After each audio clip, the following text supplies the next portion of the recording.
Namulat po kasi ako sa turong hindi lahat ng kasalanan ay pinapatawad ng Diyos. Yan ang tanong ko po, lahat po ba ng klase ng kasalanan ay may kapatawaran? Lahat ng klase ng kasalanan may kapatawaran sa pagkakataong wala ka pang kilalang aral. Unang-una, no? Ang pagpapatawad ng kasalanan totally nagaganap sa bautismo. Yun ang nasa Biblia. Magsisi kayo, 2:38.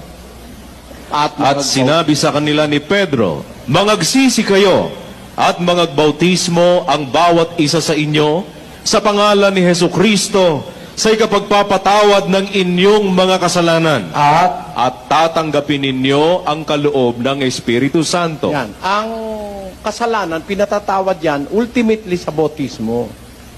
Ngayon, pagka nabautismohan ka na, natanggap mo na yung aral, nakilala mo na yung totoo, merong maselang hinaharap.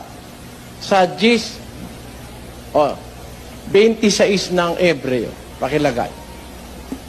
Sapagkat kung ating sinasadya ang pagkakasala, pagkatapos nating matanggap ang pagkakilala sa katotohanan, Ayan. ay wala ng haing natitira pa tungkol sa mga kasalanan. Kaya hindi mapapatawad ang kasalanan pagka kung sinasadya natin. Ba, inuulit-ulit mo na. Kailan? Pagkatapos matanggap ang pagkakilala sa katotohanan. Sa makatwid, hanggang hindi mo pa natatanggap yung katotohanan, mapapatawad ka eh. Sa bautismo ka nga mapapatawad eh. Pero natanggap mo yung katotohanan, tapos inuulit-ulit mo, sinasadya mo na, wala nang haing natitira sa kasalanan. Kailan ba yung tempo na yun na natanggap mo na yung katotohanan? Yun ang sinasabi sa 6:4 ng Ebreo. Sapagkat tungkol sa mga minsang naliwanagan at nakalasap ng kaloob ng kalangitan at mga nakabahagi ng Espiritu Santo at nakalasap ng mabuting salita ng Diyos at ng mga kapangyarihan ng panahong darating, at saka nahiwalay sa Diyos, ay di maaring baguhin silang muli sa pagsisisi. Ayan, yan ang kondisyon eh.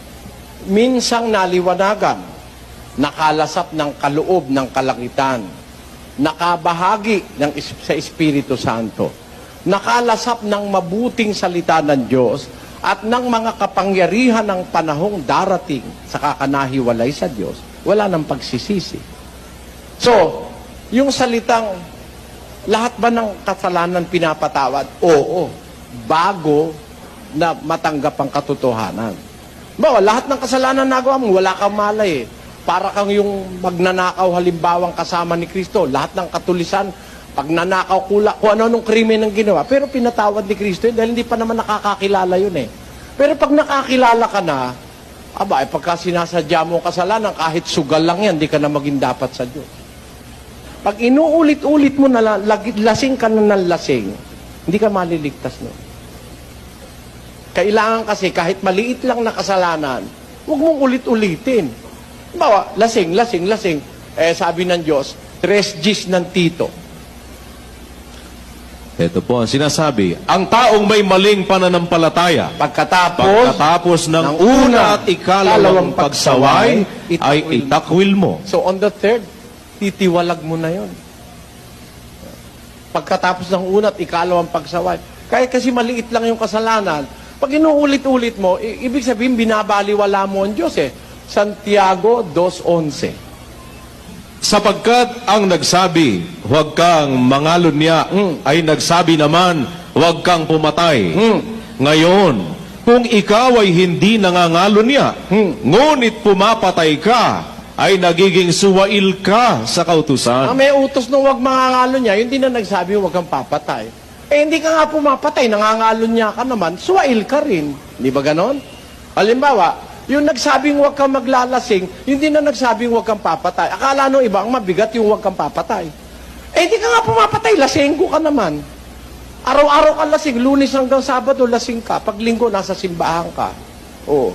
Ibig ba sabihin nun, maliligtas ka? Pag inuulit-ulit mo, kahit maliit lang, basahin natin ng Santiago 1:14.